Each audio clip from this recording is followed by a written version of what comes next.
The fluorescent lights in City General's billing office hummed at 3:17 in the morning, a sound Michael Johnson had grown to hate over the past 8 months. The invoice in his hand trembled, not from fear, though fear was there, coiled tight in his chest, but from the sheer weight of the number printed in red at the bottom. $14,247. Due. Monday, November 18th, 2024, 72 hours from now. The oncology nurse had explained it twice already, her voice professional and distant, rehearsed from delivering bad news to broke parents 100 times before. No payment by Monday meant Emma's chemotherapy protocol would pause indefinitely. Insurance had maxed out at the 6-month mark. The rest fell on him. $14,000 Michael didn't have. $14,000 that might as well have been $14 million. He folded the invoice carefully, creasing it along the edges until it fit into his jacket pocket, the pocket with the torn lining. The jacket he'd bought at Goodwill 3 years ago, when Maria was still alive, still fighting the same leukemia that now lived in their daughter's bone marrow, like an unwanted tenant refusing to leave. Emma sat in the pediatric waiting area 20 feet away, her legs swinging beneath the plastic chair, too short to touch the ground. She wore the knit cap her grandmother had made, powder blue with a white snowflake stitched on the side, pulled low to hide the scalp where her hair used to be. In her lap, pressed against her chest, sat Dr. Whiskers, a stuffed rabbit so worn its ears hung by threads, the left eye missing, replaced by a button Maria had sewn on during her last coherent week. Michael crossed the waiting room and knelt in front of his daughter. Her eyes, Maria's eyes, that same impossible green, looked up at him with a question she'd learned not to ask aloud. "We're good, baby. Appointment's set for next week." Emma nodded, a small dip of her chin that said she understood what he wasn't saying. 8 years old and already fluent in the language of things left unspoken.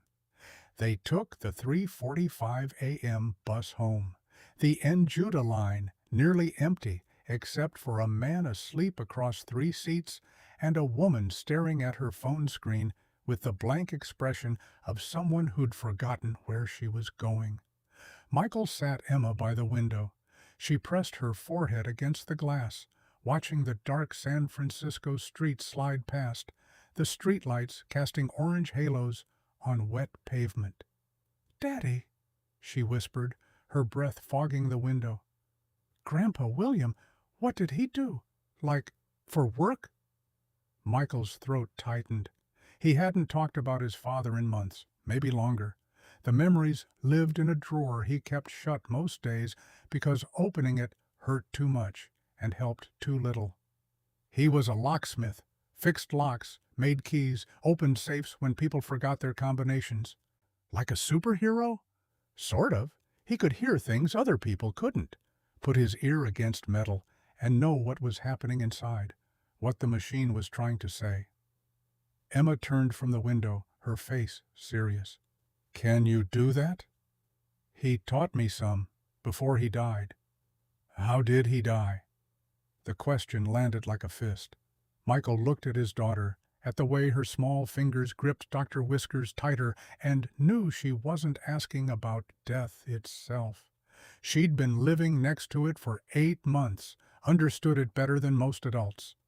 She was asking if it had been sudden or slow, if there'd been time to say goodbye, if William had been scared. Stroke. He was teaching me how to open an old military safe in the garage.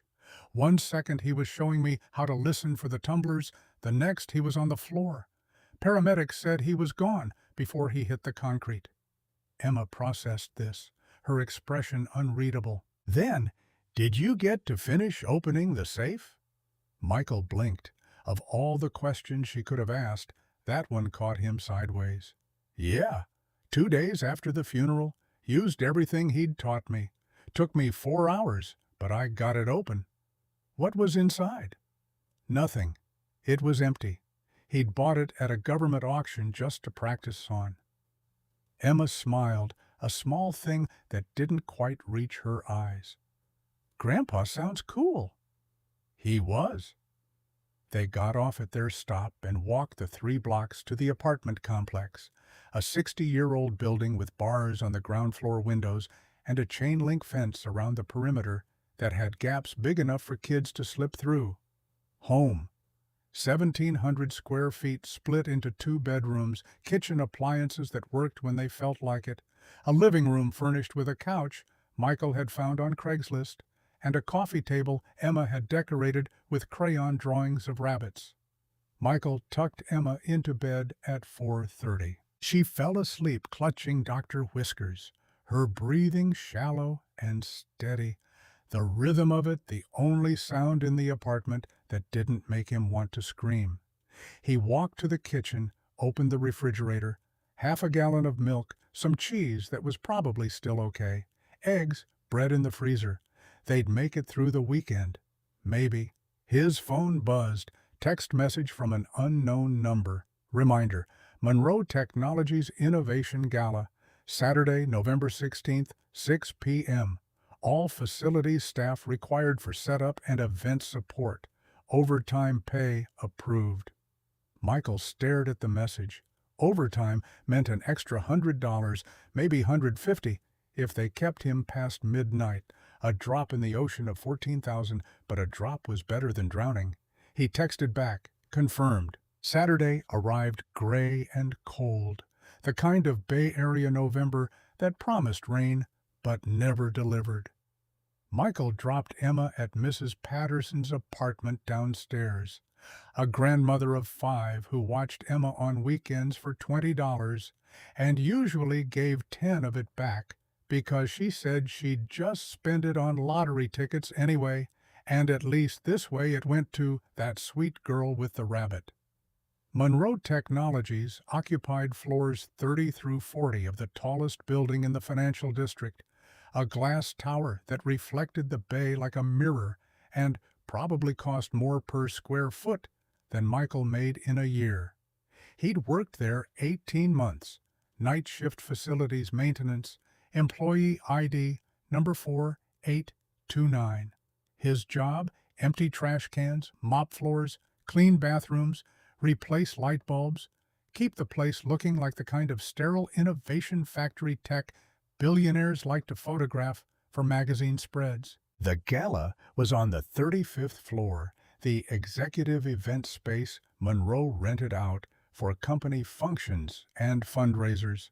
Michael arrived at 4 p.m., 2 hours early, and spent the first hour moving chairs, setting up tables, arranging name cards for people who'd paid $10,000 a plate to eat catered food, and pretend they cared about whatever cause Catherine Hill had decided to champion this quarter. Catherine Hill, CEO, founder, self-made billionaire, 47 years old and sharp as broken glass, the kind of woman who walked into rooms and made everyone else feel like they were taking up too much space. Michael had seen her maybe a dozen times in 18 months, always from a distance, always in motion, always surrounded by assistants and lawyers and people whose job was to make her life easier. He'd never spoken to her, never had a reason to. Different worlds, different orbits. By 6 p.m., the guests started arriving. Black ties and evening gowns, champagne flutes, the low hum of conversations about IPOs and venture capital and disruption. Michael worked the perimeter, emptying trash bins that weren't even full yet, wiping down surfaces that didn't need wiping, staying invisible the way facilities staff were supposed to.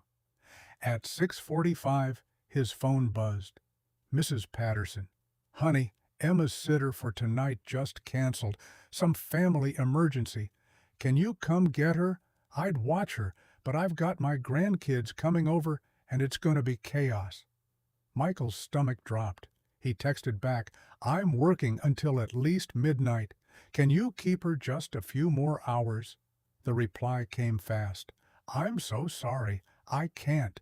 My daughter's dropping off the kids in 15 minutes, and I just don't have the space. Is there anyone else? Michael scrolled through his contacts. His sister lived in Sacramento. Maria's parents had moved to Arizona after she died. His two closest friends, one worked nights at a warehouse, the other had 3 kids of his own and a wife who'd made it clear she didn't appreciate last-minute favors. No one. He looked around the gala at the 500 people who wouldn't notice if he disappeared for an hour. Calculated the risk. He could bring Emma up through the service entrance, keep her in the back hallway near the loading area, finish his shift, take her home. 4 hours, maybe 5. She'd be bored, but safe. It wasn't ideal. It was survival. I'll be there in 20 minutes. He found Jennifer Williams, the executive assistant who'd hired him, standing near the bar with a tablet, coordinating something with the catering manager. Jennifer, hey, family emergency. Need to step out for 30 minutes, maybe less. Back before 7:30. She glanced up, distracted. Fine, just don't leave anything half-finished. Michael didn't wait for her to change her mind. The drive to his apartment and back took 23 minutes. Emma sat in the passenger seat, Dr. Whiskers in her lap, eyes wide. Where are we going? Daddy's work. You're going to sit quiet in a hallway for a little while, okay? I'll check on you every 15 minutes. There's snacks in my bag. Okay. They entered through the service entrance on the 34th floor, took the back stairwell up 1 level. The hallway was narrow, fluorescent lit, lined with supply closets and electrical panels. Michael set Emma up on a folding chair near the emergency exit. Stay here. Don't move. I'll be right back.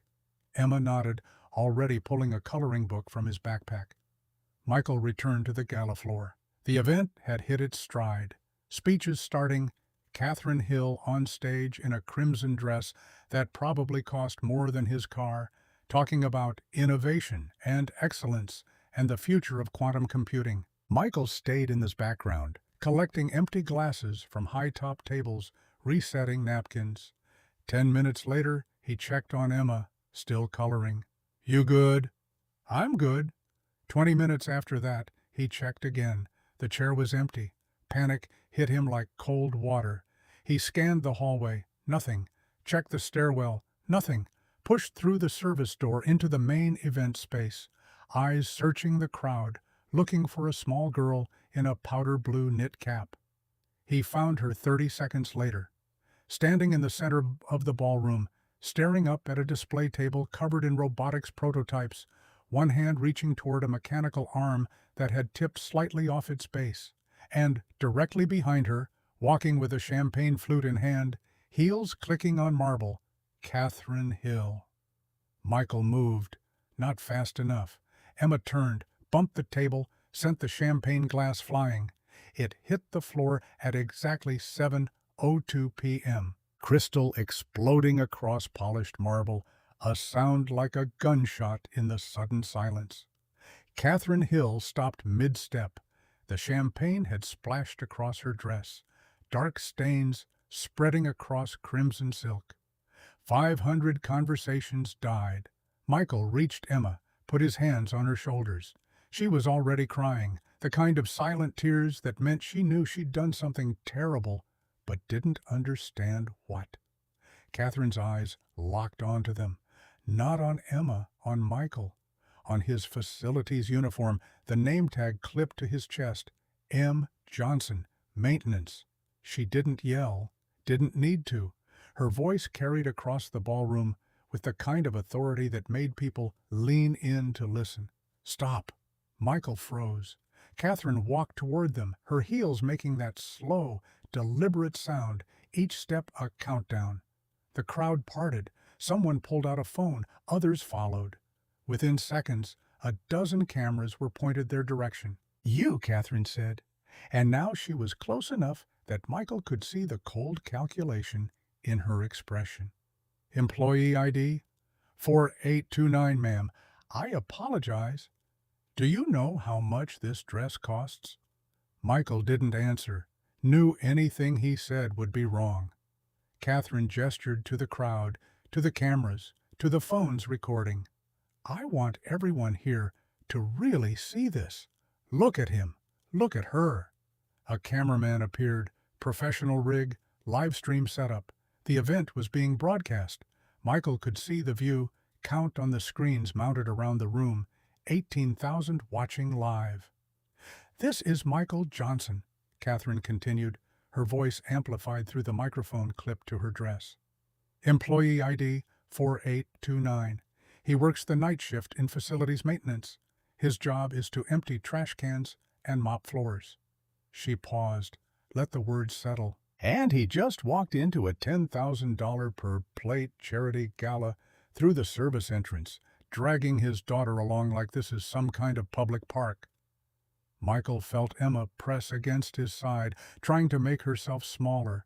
He wanted to pick her up, walk out, shield her from this, but moving felt impossible.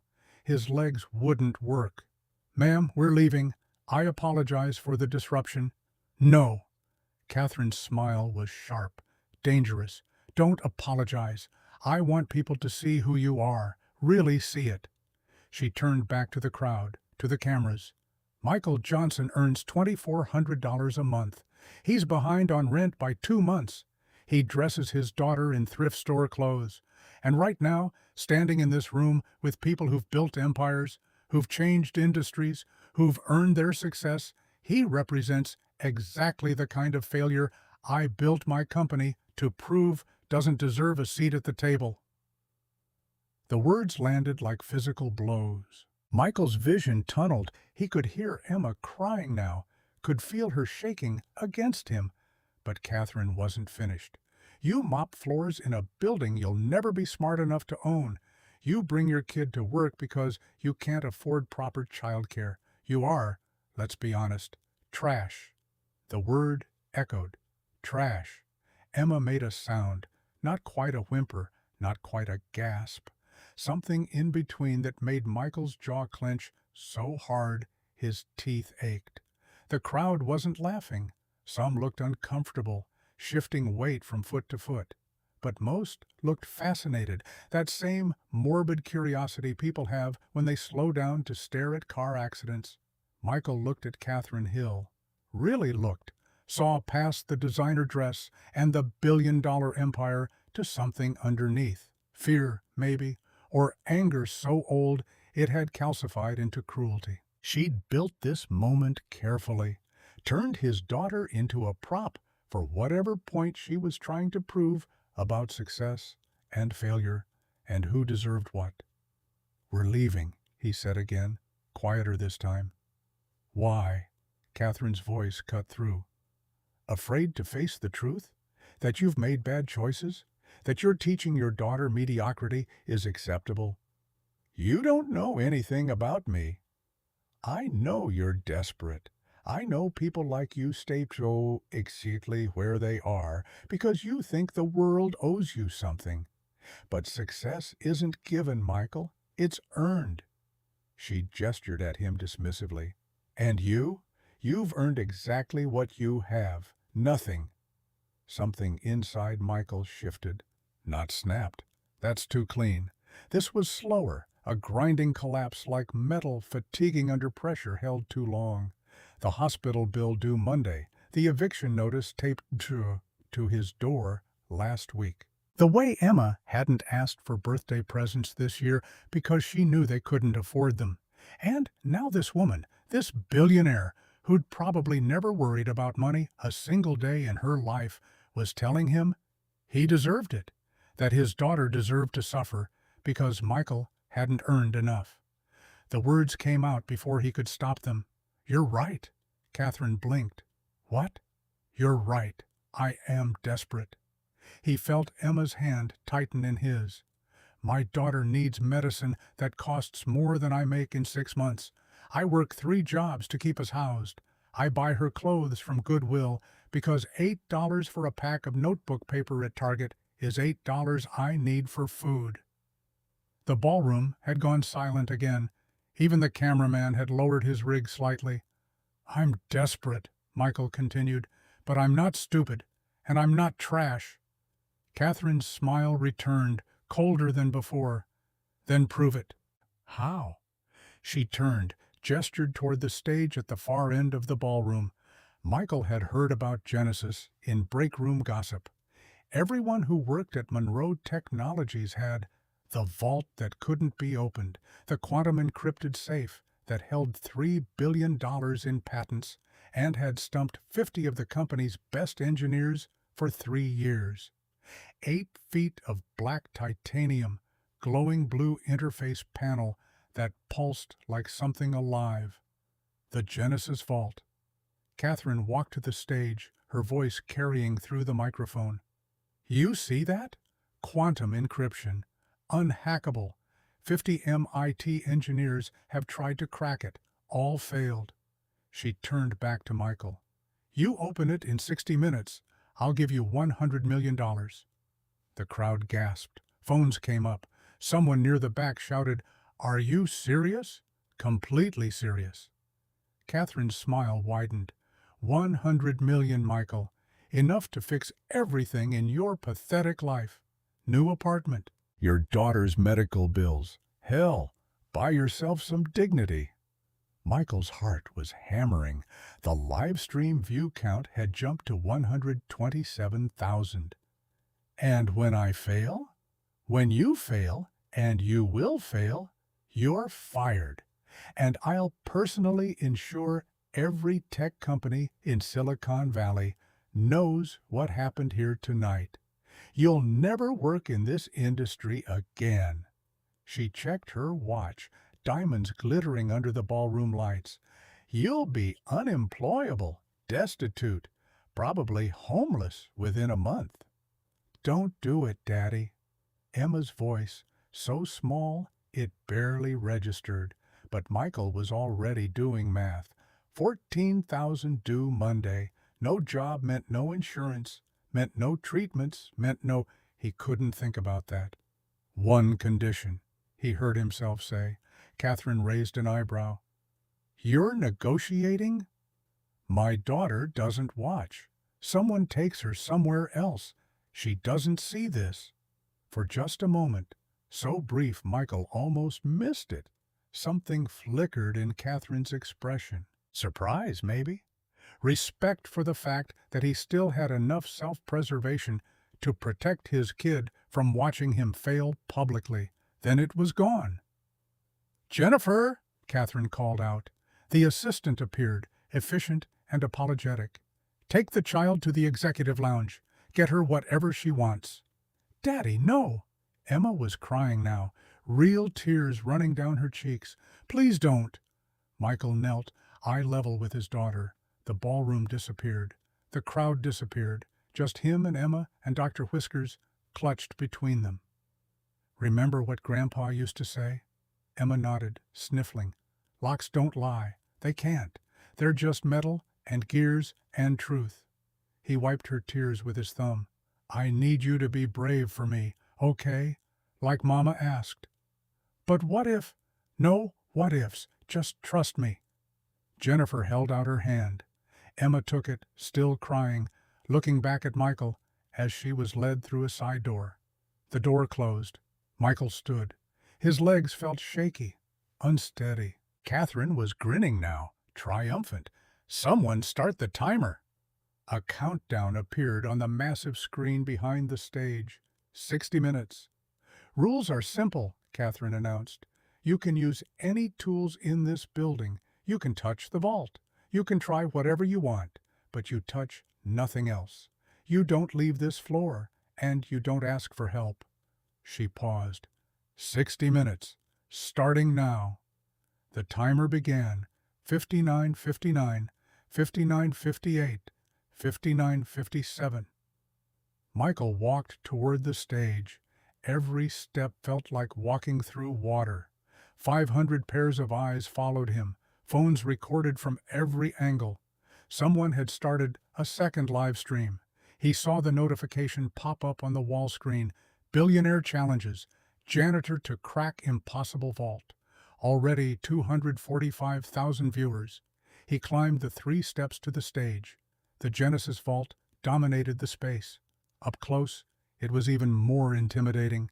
8 feet of black titanium, perfectly smooth except for the quantum interface panel. A glowing blue rectangle about 2 feet square, covered in shifting patterns that looked like living circuitry, numbers and symbols cascading across the surface in sequences that meant nothing to Michael. He'd cleaned this floor dozens of times over the past 18 months, mopped around this vault, emptied trash cans near it, changed light bulbs in the fixtures that illuminated it like some kind of technological altar. He'd never touched it. Now he pressed his palm against the titanium. Cold, so cold it almost burned. The crowd murmured. Someone laughed, a man's voice, probably one of the executives. This is pathetic. He's going to try to feel his way through quantum encryption. More laughter. Michael ignored them, closed his eyes, felt the metal beneath his palm, and then he heard it, faint, almost lost beneath the hum of the quantum interface, but there, clicking, mechanical, regular, like gears. Michael's eyes snapped open. He'd heard that sound before. 20 years ago, in his father's garage in Oakland, where William Garcia had taught his teenage son the art of locksmithing. Not because he thought Michael would need it, but because he believed every person should understand how things work. The memory came back sharp and clear. William, at 43, hair already going gray at the temples, hands scarred from years of working with metal, kneeling in front of an old military safe he'd bought at a government surplus auction. Modern security is all flash, son. Lights and computers and biometric scans. But underneath, still the same principles from 50 years ago. Metal on metal, gears and tumblers. The basics don't change. Michael had been 14, more interested in video games than vintage safes. But William had been patient, shown him how to listen, how to feel the resistance in a dial, how to recognize the acoustic signature of different locking mechanisms. This one's a K series, military grade from the 1950s, Korean War era, progressive resistance lock. You know what that means? No. Means the closer you get to the right combination, the harder it fights you. Most people feel that resistance increase and think they're doing something wrong. They give up. Start over. William had smiled. But if you know what you're listening for, that resistance is actually telling you you're on the right track. Michael had cracked that safe in 45 minutes. His father had been so proud. That was 3 months before the stroke. 4 months before William Garcia died instantly in the same garage, teaching Michael how to open another safe. His last words cut off mid-sentence, the lesson unfinished. Now, standing before the Genesis vault with 58 minutes on the clock, Michael wished he'd paid better attention. He pressed his ear against the titanium. The clicking grew clearer. Not the quantum hum, that was electrical, consistent, artificial. This was mechanical, old, hidden beneath the modern system like a skeleton beneath skin. "What's he doing?" someone in the crowd asked. "Listening," another voice answered, like a safecracker in a heist movie. "This is embarrassing," Catherine's voice cut through. "Michael, the quantum interface is right there. At least pretend you understand modern technology." Michael didn't respond. He was counting. Click, 2 seconds. Click, 2 seconds. Click. A rhythm. Precise. Mechanical. He pulled back, looked at the quantum interface panel. The blue light pulsed and shifted. Beautiful and hypnotic.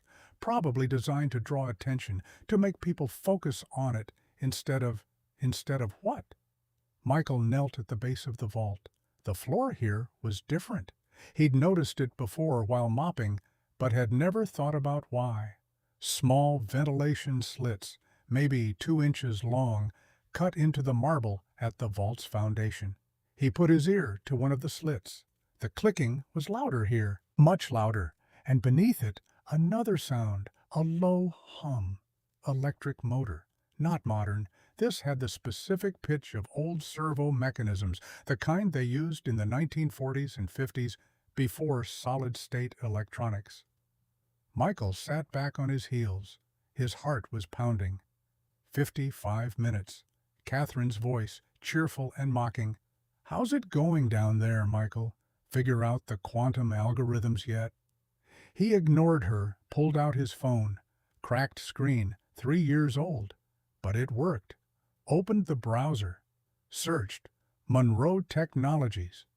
Genesis Vault patent filing. Public records. Everything filed with the patent office was public. The document loaded slowly. 23 pages of technical specifications and diagrams. He scrolled, reading fast. Page 8, Quantum Interface Specifications. Power draw, 220 volts, 3.2 amps. Page 12, Vault Dimensions and Materials.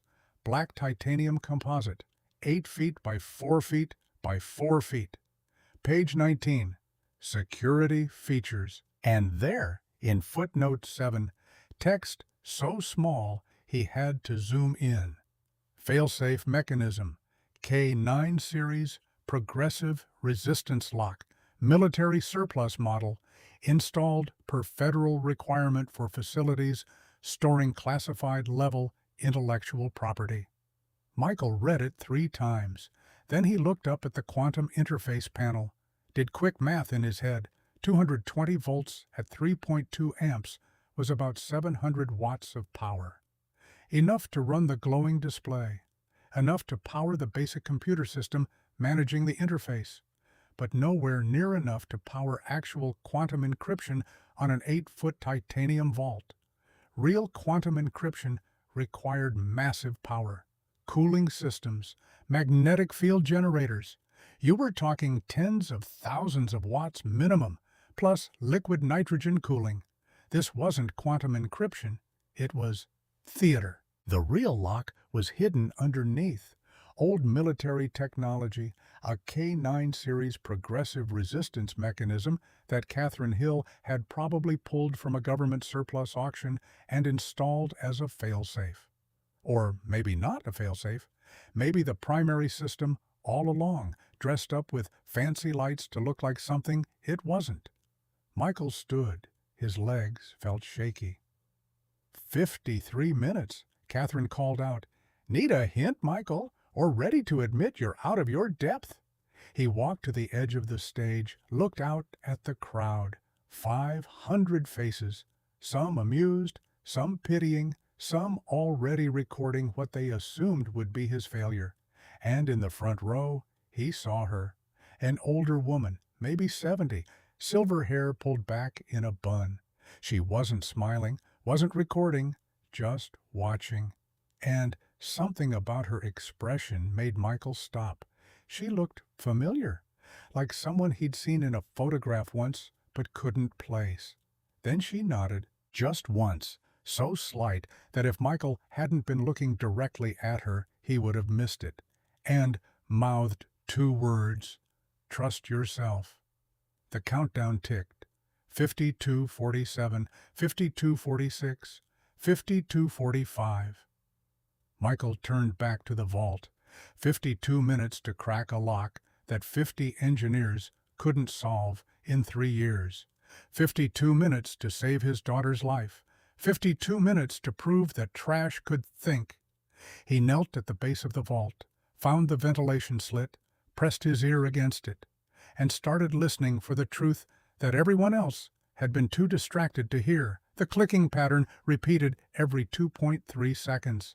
Michael timed it on his phone, the digital counter precise and unforgiving, 26 clicks per minute. Not random. Nothing about this vault was random. His father's voice surfaced through the years, clear as if William Garcia were standing right there in the ballroom instead of 17 years dead in an Oakland garage. A machine will tell you everything if you shut up long enough to listen.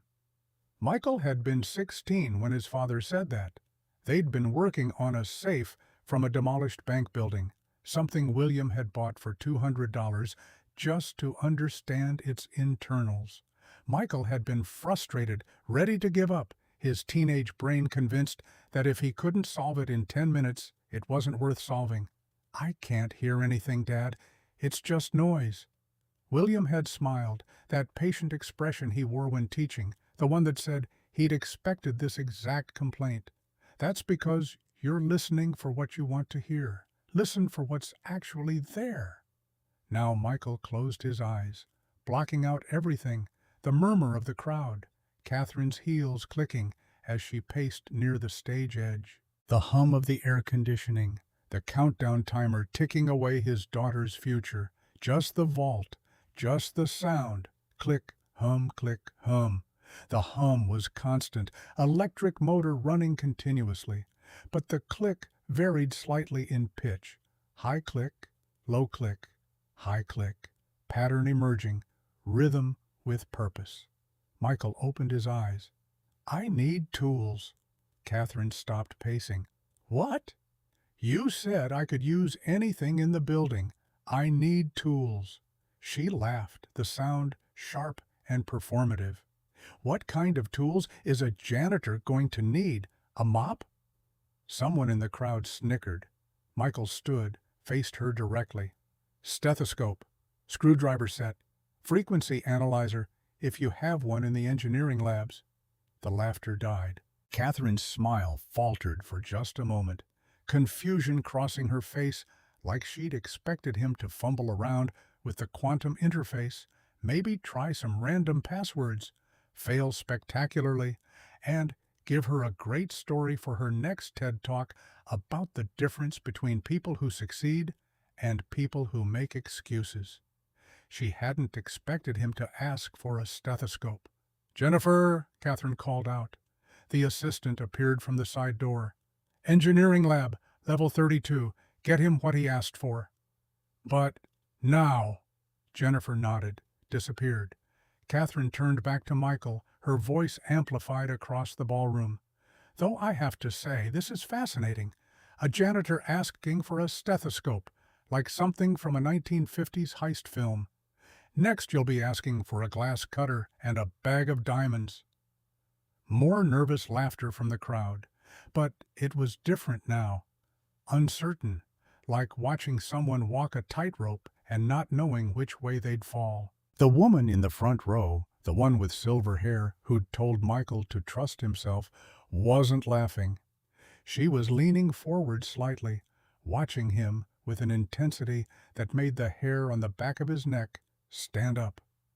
A voice called out from the crowd, male, 40s, expensive suit. "Ms. Hill, surely you're not actually going to let him—" "Let him what, Richard?" Catherine turned to face the man. "Try? Why not? Either he fails and proves my point about people who don't belong in our world, or," she smiled, "he somehow manages to do what 50 MIT engineers couldn't, which would be quite the story. But if he damages the vault, he's not going to damage anything. He's going to fail, collect his daughter, and leave through the service entrance where he belongs." Michael walked back to the vault, knelt again at the base. He needed those tools, but while he waited, he could keep gathering information. Pressed his palm against the titanium near the bottom, moved it slowly across the surface. Cold, uniform, no temperature variation.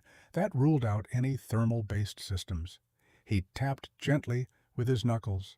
The sound was dead, absorbed. Thick titanium, probably 3 inches minimum. "What are you doing now?" Catherine asked. "Trying to knock politely?" Michael didn't answer.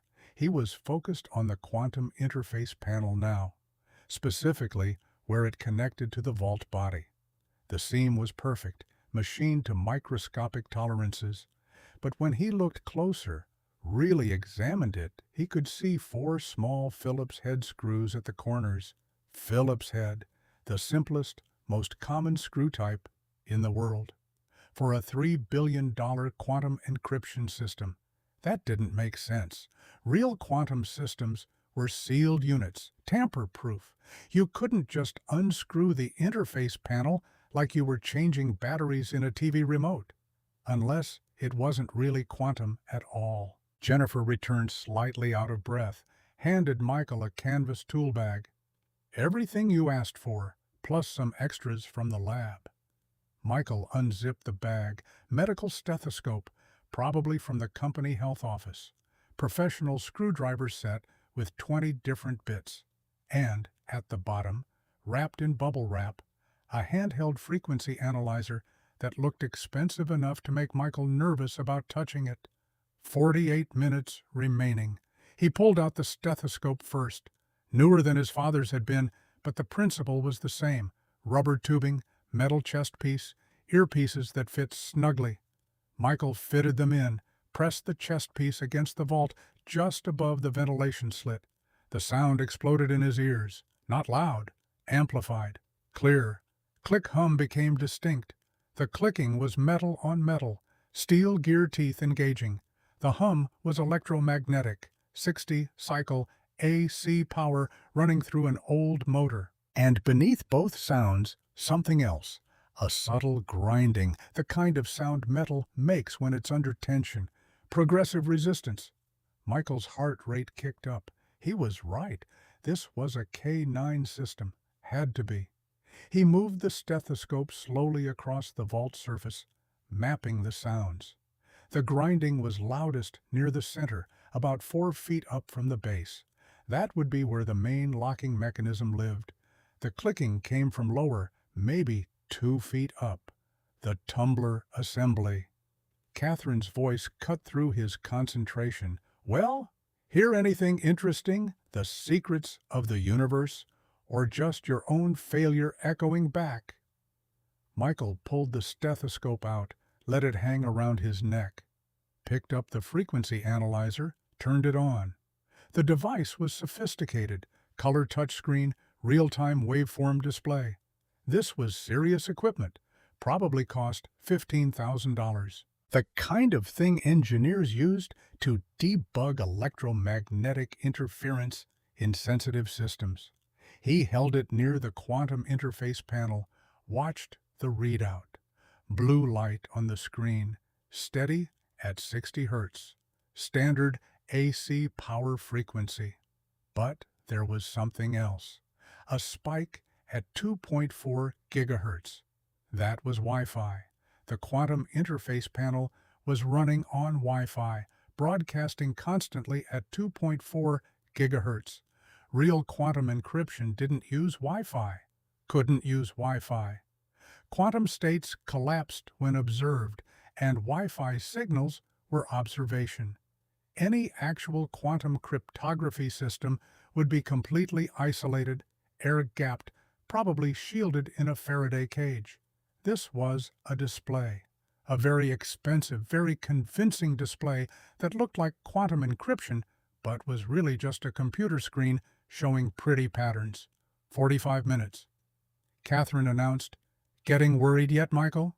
He moved the analyzer lower, near the base where he'd heard the clicking. The 60 Hertz signal was stronger here. And there was something else. A harmonic at 120 Hertz. That was old, really old.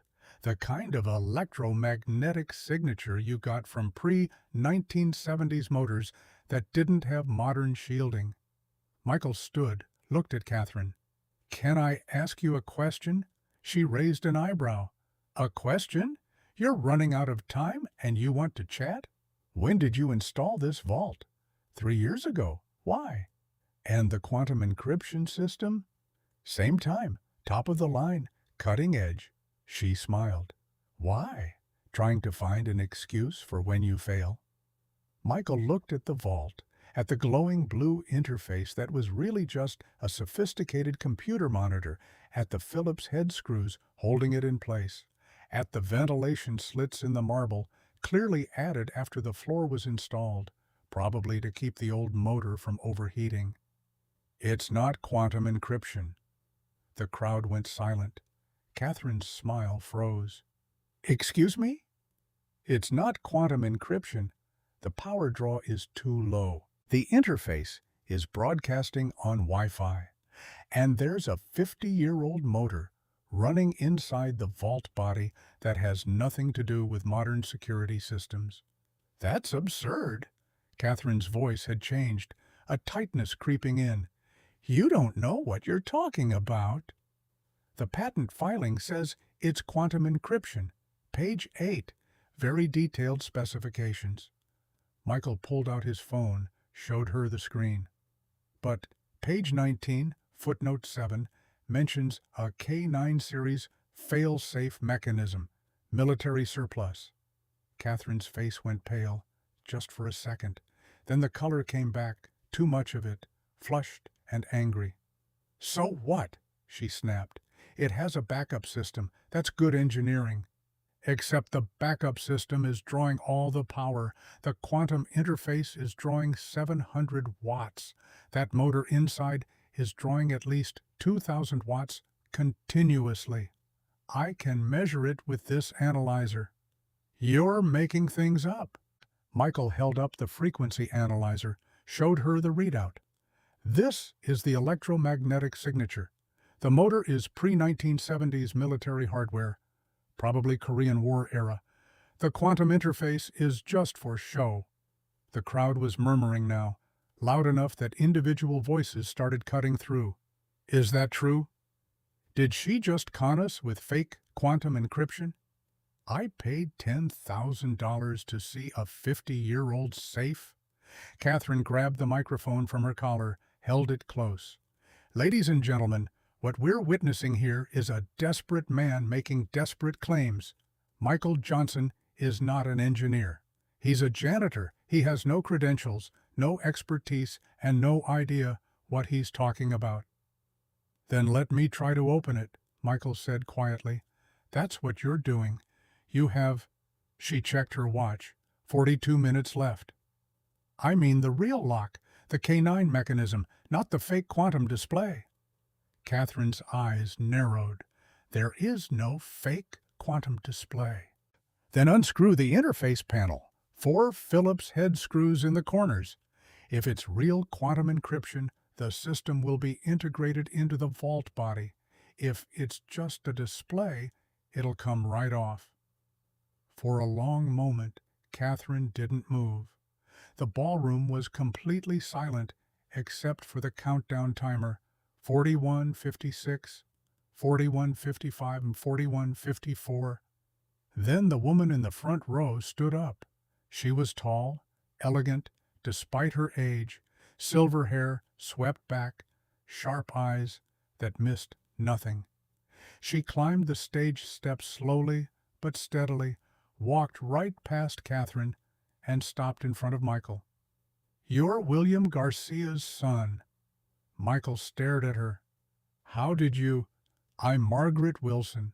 I worked with your father at Stanford in 2003. Mechanical Engineering Research Partnership. He was the best mind I ever collaborated with. Margaret looked at the vault, then back at Michael. He used to say, machines don't lie. Locks don't lie, Michael whispered, the correction automatic. Margaret smiled, sad and proud at the same time. Same thing. Locks are just machines that keep secrets. She turned to Catherine. Ms. Hill, I'd like to see that interface panel removed. Dr. Wilson, with all due respect, I'm not what? Qualified? I have 3 PhDs and 40 years of teaching experience. I've consulted on security systems for the Defense Department and NASA. I think I'm qualified to look at a safe. Her voice was gentle, but there was steel underneath. Remove the panel. Catherine's jaw was clenched so tight Michael could see the muscles jumping. But she couldn't say no. Not to Dr. Margaret Wilson, not in front of 500 witnesses, and however many people were watching the live stream. The view count had passed 400,000. Fine, Catherine gestured to someone in the crowd. "Robert, get up here." A man in his 50s climbed the stage. Thinning hair, expensive glasses, the confident posture of someone used to being the smartest person in the room. He was carrying a tablet. "Robert Thompson," Catherine said, "chief engineer, head of the team that designed the Genesis security system." Robert nodded curtly at Margaret, ignored Michael completely. He pulled a small electric screwdriver from his pocket, fitted a Phillips bit, and started removing the screws from the quantum interface panel. The first screw came out easily, the second, the third, the fourth. Robert set them carefully on top of the vault, then gripped the edges of the glowing blue panel. "If this damages anything," Catherine started. "It won't," Robert said. He pulled gently. The panel came away from the vault body with a soft magnetic click. Behind it was a rectangular cavity about 3 inches deep. Inside the cavity, a flat panel monitor, an Intel NUC mini computer the size of a paperback book, and a rat's nest of cables connecting everything to a power supply. No quantum processors, no cooling systems, no magnetic field generators, just a computer monitor displaying pretty patterns. The crowd erupted. "That's it? A screensaver? We paid $10,000 for this? Is this some kind of joke?" Catherine grabbed the microphone again. "Ladies and gentlemen, please. The display is separate from the encryption system.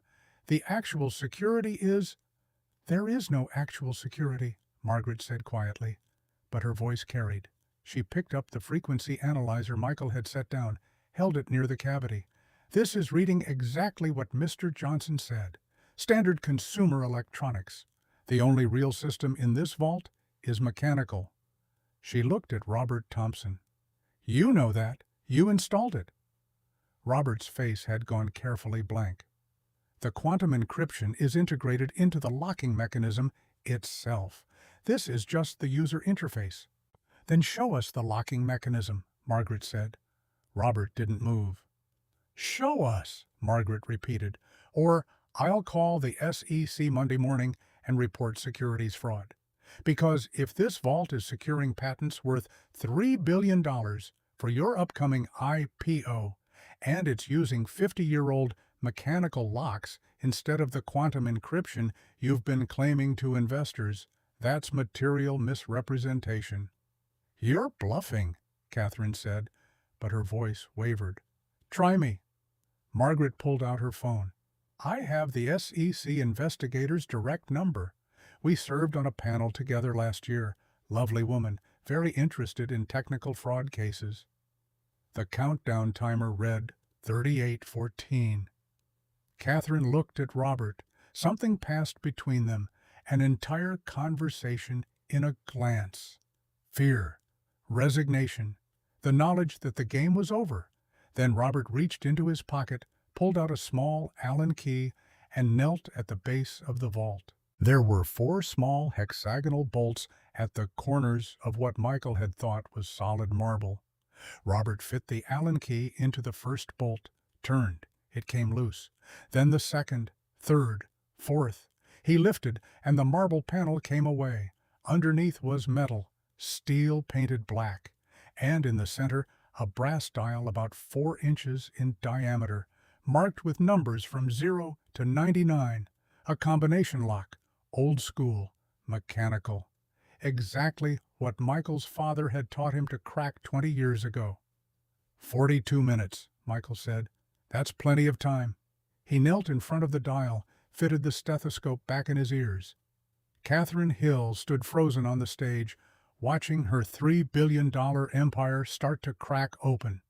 And Michael Johnson, janitor, widower, father of a dying child, man with $287 in his bank account, began to do what 50 MIT engineers couldn't. Listen to what the machine was trying to tell him. The dial felt cold under his fingers. Brass, worn smooth by time, but still precise, still true.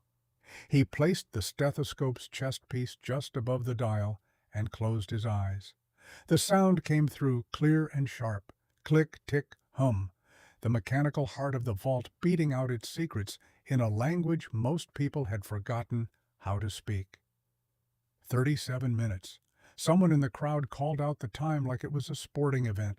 Michael turned the dial slowly to the right, listening. His father had taught him to clear the lock first, reset all the tumblers. 3 full rotations clockwise. The clicking grew louder as internal gears engaged and released. "What's he doing?" a voice whispered. "Clearing the mechanism," Margaret answered. She'd moved closer, standing just behind Michael's shoulder. "Standard procedure for progressive resistance locks."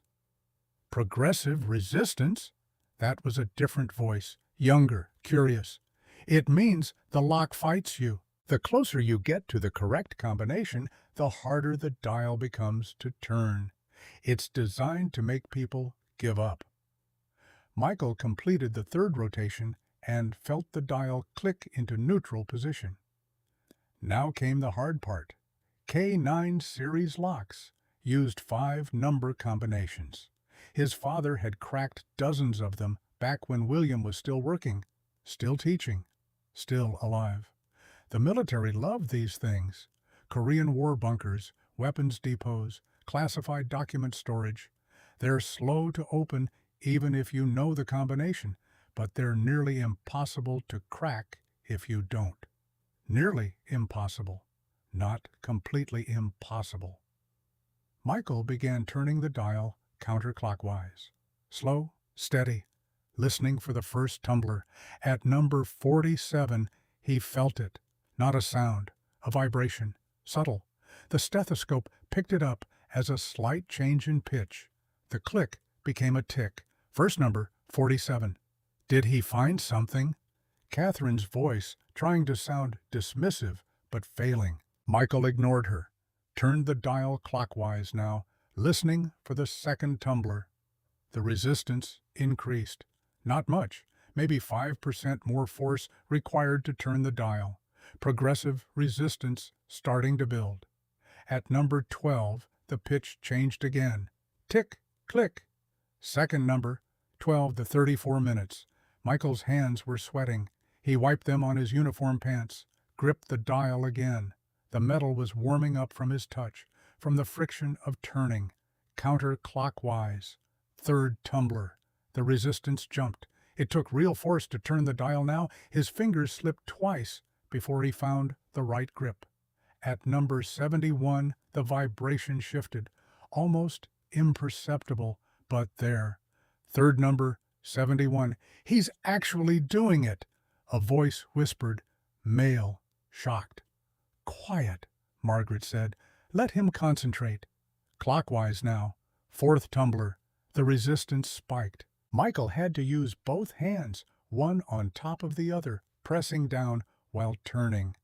The dial fought him, wanted him to give up, wanted him to think he was doing something wrong. But that's exactly what progressive resistance was designed to do. Another memory surfaced. William on the garage floor, the stroke taking him mid-sentence. Michael screaming for help, paramedics saying there was nothing they could do. The safe William had been teaching him to open, sitting there unfinished, like a question with no answer.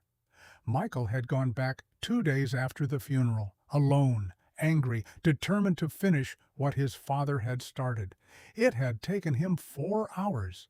When the last tumbler clicked and the safe opened, Michael had looked inside, expecting what? A message? A gift? Some final wisdom from beyond the grave? Nothing, just empty metal. But he'd learned something that day, kneeling in his dead father's garage with tears on his face and grease on his hands. The point wasn't what was inside.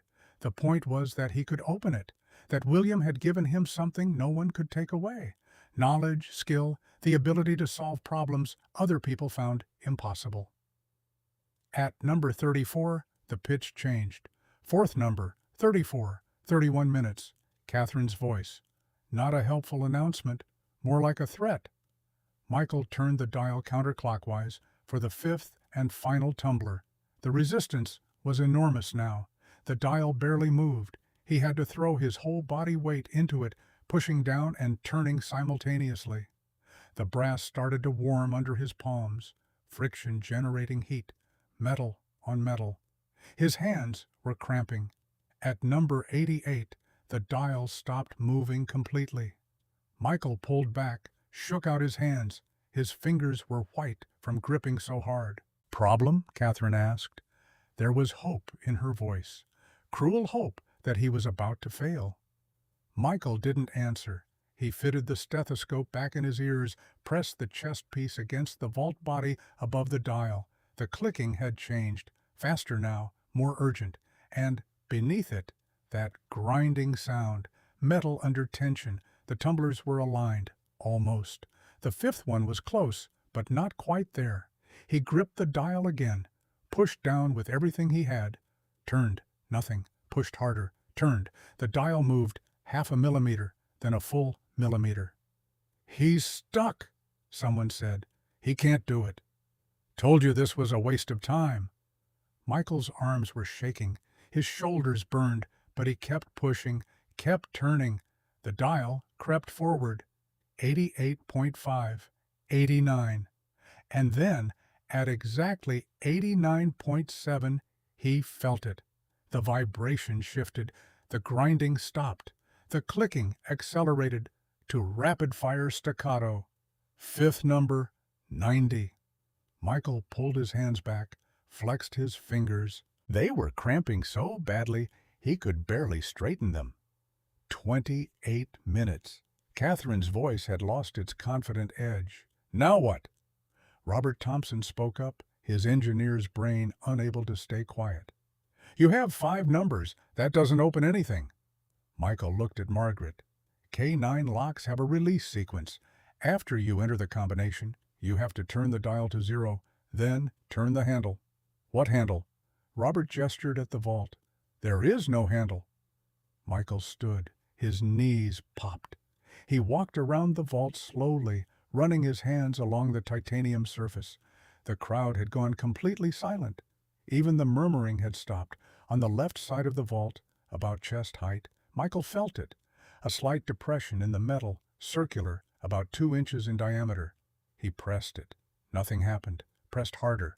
A section of titanium popped out slightly, revealing a recessed handle. T-shaped, industrial, the kind of handle you'd find on a submarine hatch or a bank vault from the 1950s.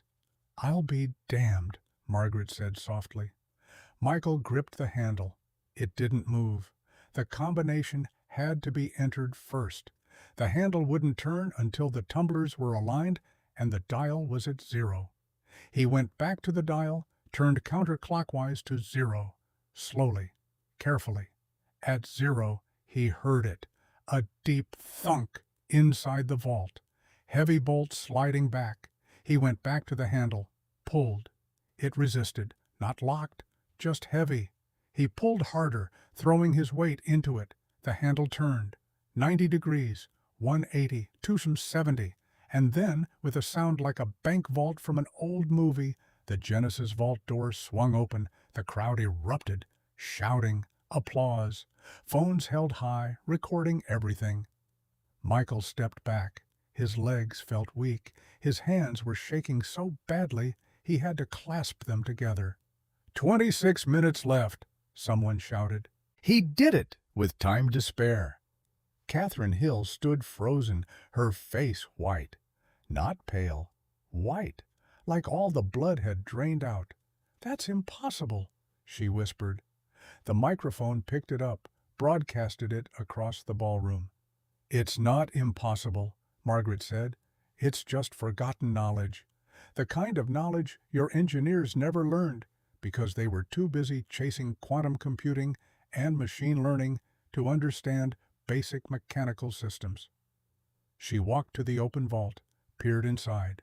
Her expression changed. "Catherine," she said quietly, "we need to talk." "Not now," Catherine snapped. She turned to Michael, and the mask slipped back into place. Smile, confident. "Well, congratulations, Michael. You've proven you're good with old locks. I suppose everyone has their talents." $100 million? The smile froze. "What?" You said 100 million if I opened the vault. I opened it. With help. Dr. Wilson told you it was a K9 lock. She coached you through it. I identified it as a K9 before she said anything, and she didn't tell me the combination. I found that myself. Catherine glanced at her lawyer in the crowd. The man was already making his way toward the stage, phone pressed to his ear. We'll discuss the specifics later. For now, let's just— No. Michael's voice was quiet but firm. We discuss it now, in front of everyone. You made a deal. I fulfilled my end. Now you fulfill yours. You think I'm going to hand you $100 million right here? Catherine laughed, but it sounded forced. These things take time. Legal paperwork, tax considerations. We'll have our lawyers. She's stalling, Margaret said. She'd moved away from the vault, was looking at Catherine with an expression Michael couldn't quite read.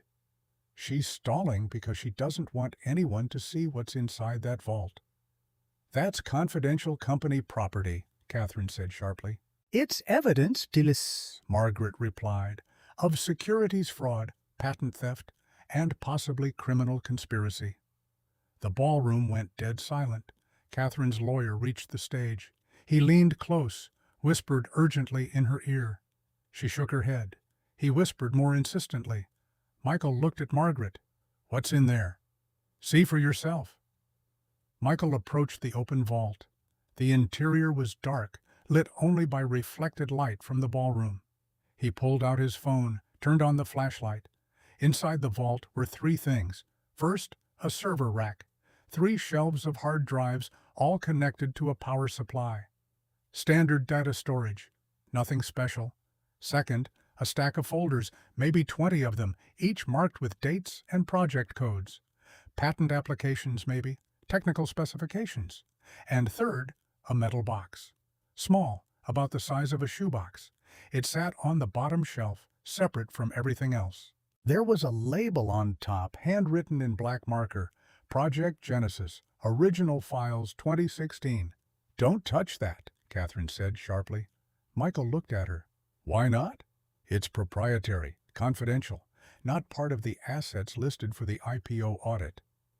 Then why is it in the vault? Margaret asked. If it's not part of the company's IP portfolio, why is it locked in your most secure storage? That's none of your concern. Actually, it is. Margaret pulled out her phone again, tapped the screen, held it up so everyone could see. It was an article from Stanford's engineering newsletter, dated 2016. The headline read, Graduate Student Sarah Rodriguez wins Draper Prize for Quantum Computing Breakthrough. Below it was a photo. A woman in her 30s, dark hair pulled back, brilliant smile, holding a trophy. And, standing next to her in the photo, arm around her shoulders, Catherine Hill. The Catherine in the photo looked different. Younger, softer, genuinely happy instead of carefully constructed. Sarah Rodriguez was your partner, Margaret said. You two founded Monroe Technologies together in 2014. She developed the core quantum computing algorithms that made this company valuable. And then in 2017, she disappeared. She left the company, Catherine said. Her voice was tight, controlled. Creative differences. She sued you, Margaret corrected, for stealing her intellectual property. And you settled out of court. $60,000 and a non-disclosure agreement. Ancient history. Is it? Margaret gestured at the metal box.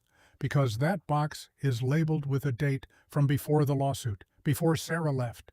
I'm guessing it contains the original project files, the ones that prove who actually invented the technology Catherine Hill built her empire on.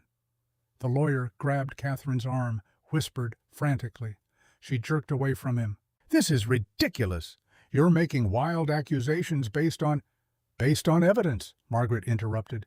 Evidence that's now accessible because Mr. Johnson opened your vault. Evidence that should have been disclosed to the SEC as part of your IPO application. Evidence that proves your company is built on stolen intellectual property. Get out! Catherine's voice was shaking now. Both of you, get out of my building! It's not your building, a new voice said. Everyone turned. A woman was walking through the ballroom, dark hair cut short, late 40s, wearing jeans and a blazer, carrying a messenger bag over one shoulder. Her face was older than the photo, weathered by years of whatever had happened after she'd left, but unmistakable. Dr. Sarah Rodriguez. She climbed the stage steps, walked past Catherine without looking at her, and stopped in front of the open vault. "Hello, Michael. I'm guessing you don't know who I am." Her voice was warm, deared, carrying the weight of someone who'd been fighting alone for too long. "Dr. Sarah Rodriguez, you invented the quantum computing technology." "I invented all of it." She looked at Catherine now, and her expression was hard. Every patent, every algorithm, every line of code that made this company worth $3 billion. I did that. While Catherine, she gestured at the woman in the crimson dress, handled the business side, fundraising, marketing, investor relations. That was the deal. I create, she sells. That's not how it happened, Catherine said, but her voice lacked conviction. That's exactly how it happened. And when I wanted proper credit, when I asked to be listed as co-inventor on the patents, you said it would complicate the cap table, confuse investors, make the company look less streamlined. Sarah's voice was steady, but Michael could hear the pain underneath, years of it compressed into each word. So I kept working, kept inventing, kept trusting you. She walked to the vault, reached inside, picked up the metal box. This box contains my original lab notebooks, every design, every breakthrough, all dated and witnessed, all proving that I created the technology Catherine Hill claimed was hers. She held it up for everyone to see. The live stream had passed 1 million viewers, comments flooding in faster than anyone could read. The story was already spreading across social media, Twitter hashtags forming, tech news sites probably writing headlines right now. Catherine's lawyer pulled her aside again, whispered urgently. She nodded, then turned to the crowd. "Ladies and gentlemen, there's clearly been a misunderstanding about historical company matters. I'm sure we can resolve this privately. For now, let's—" "No!" Sarah's voice cut through. "No more private, no more settlements, no more NDAs. I want my name on those patents. I want proper credit. And I want compensation." "We'll negotiate," the lawyer said quickly. "We'll sue," Margaret said. She'd already pulled up something on her phone. "I've just sent an email to the SEC investigator I mentioned, attached the video of this entire event, the photo of the box, and a statement from me as an expert witness that this represents material fraud in your IPO application." Catherine's face crumbled just for a second. Then she pulled it back together, but everyone had seen. "Michael," she said, turning to him, and her voice was different now, smaller, desperate. "You opened the vault. Congratulations. My lawyer will be in touch about payment terms, but right now I need everyone to leave. This event is over." 23 minutes left, someone in the crowd called out. "He did it in 37 minutes. "She's not going to pay him," Sarah said. "She never intended to. It was a humiliation tactic, a way to put a janitor in his place and get some good PR footage out of it." "That's not true," Catherine said, but everyone could hear the lie. Michael looked at the open vault, at the box containing 12 years of stolen work, at Sarah Rodriguez, who'd been erased from her own company's history. And he thought about Emma, about hospital bills and eviction notices, and $287 in his checking account. I don't want the money. Everyone stared at him. Catherine looked genuinely confused. What? I don't want your $100 million. Michael turned to Sarah. Give it to her. All of it. She earned it. Sarah's eyes widened. Michael, I can't. You have a daughter who needs... I know what my daughter needs, and it's not money stolen from someone else. He looked at Catherine. But I do want something. What? Catherine's voice was barely audible. My job back. With a promotion. Facilities engineer. $78,000 a year. Full benefits, including health insurance that covers Emma's treatments. Catherine opened her mouth, closed it, looked at her lawyer. Done, the lawyer said quickly. We'll have the paperwork ready Monday. And one more thing. Dr. Rodriguez gets her name on every patent, full co-inventor credit, and whatever back payment the court determines is fair. Catherine's eyes filled with tears, real tears. Her empire was cracking open, everything she'd built revealing its rotten foundation. Fine, she whispered. The crowd erupted in applause again, but Michael barely heard it. He was looking at Sarah, who was crying now too. But these were different tears. Thank you, she mouthed. Michael nodded. Then he walked off the stage, down the steps, straight toward the side door where Jennifer had taken Emma. He had 22 minutes left on the clock, but he'd already won. The executive lounge was quiet, too quiet. Michael pushed through the door and found Emma curled in an oversized leather chair, Dr. Whiskers clutched against her chest. Jennifer sat nearby, scrolling her phone, but looked up when Michael entered. Mr. Johnson, is everything... We're done. He crossed to Emma, knelt in front of her. Hey, baby, time to go home. Emma's eyes were red. She'd been crying, probably the whole time, imagining her father failing in front of 500 people. Did you lose? No. Michael smoothed her hair back, the knit cap slightly askew. I didn't lose. But you're not a billionaire now. No, I'm not a billionaire. Then what happened? Michael helped her stand, took her hand. I'll explain on the way. Come on. They were halfway to the elevator when Margaret caught up with them. She moved fast for 70, her heels clicking on the polished floor. Michael, wait! He turned. That was remarkable, what you did in there. Margaret was slightly out of breath. Your father would have been proud. Michael felt something tight in his chest, the kind of pressure that came before tears if he let it. You really knew him? William Garcia. Best mind I ever worked with. Brilliant researcher. She smiled, but it carried sadness. He used to stay late at the lab, asking questions about mechanical systems I couldn't always answer. Made me better at my job just trying to keep up with him. He never talked about Stanford much. I knew he went there, but he left after his second year, 2002. Margaret's smile faded. Car accident, head trauma, traumatic brain injury that affected his ability to concentrate for long periods.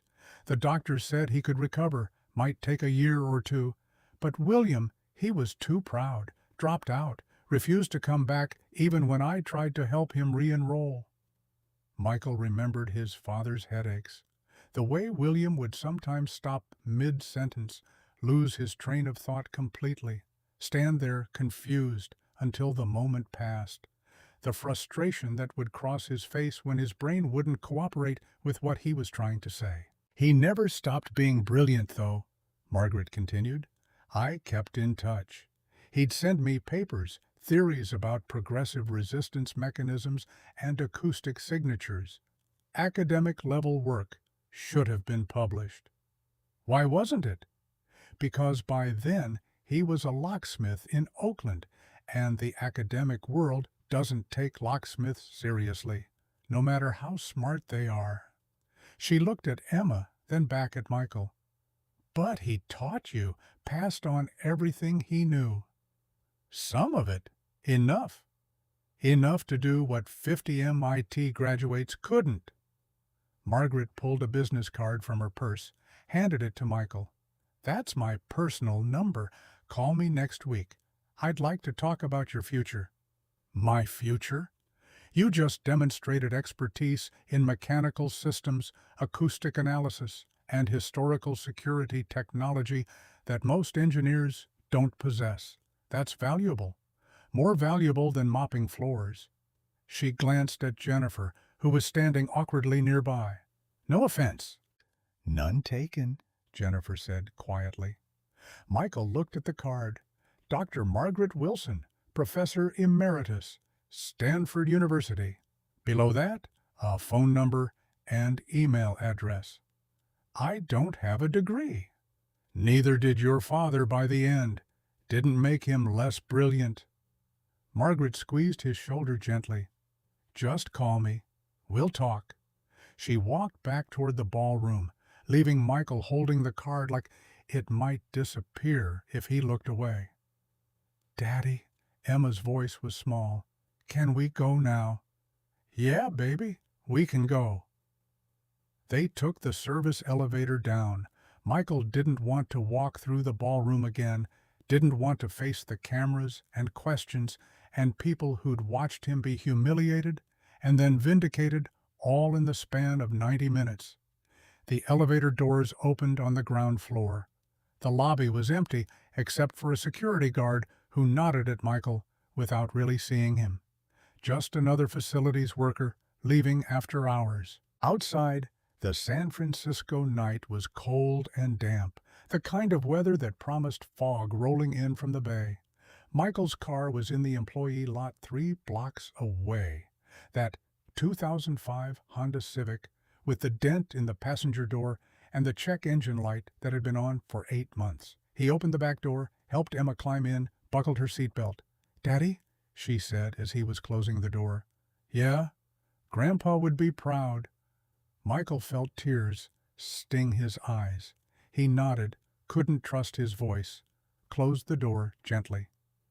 He was climbing into the driver's seat when his phone rang. Unknown number. He almost didn't answer, but something made him press the green button. Hello? Mr. Johnson, this is Angela from City Hospital Billing. I wanted to confirm you received our message about your account. Michael's hand tightened on the phone. What message? We sent a text about an hour ago. Your daughter's account has been paid in full. Balance is now 0. The world tilted. What? By who? Dr. Sarah Rodriguez. She called about 90 minutes ago and paid the full $14,247. Plus, and this is quite generous, she set up a fund to cover Emma's treatments for the next 2 years. Everything. Chemotherapy, medications, hospital stays, all of it. Michael couldn't breathe. The phone pressed against his ear, but Angela's voice sounded far away, underwater. Mr. Johnson, are you there? Yeah, I'm here. Dr. Rodriguez also asked me to tell you something. She said, let me make sure I get this right. She said to tell you that some debts can't be measured in money, and that your father would understand. Angela's voice softened. Your daughter is very lucky to have you, Mr. Johnson. We'll see you for her next appointment, and congratulations on whatever you did tonight. Dr. Rodriguez said you changed her life. The line went quiet. Michael hung up, sat in the driver's seat in the dark, hands shaking. Emma's voice from the back seat. Daddy, are you okay?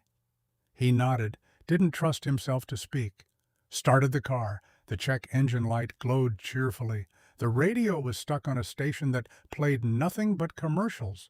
But the car ran, and that was enough. They drove home through empty streets, past closed storefronts, and the late-night crowd spilling out of bars in the Mission. Emma fell asleep before they reached the bridge, her breathing soft and steady, Dr. Whiskers tucked under her chin. Michael's phone buzzed with notifications. The video from the gala had gone viral. 5 million views, 10 million, trending on every platform, headlines scrolling across his lock screen.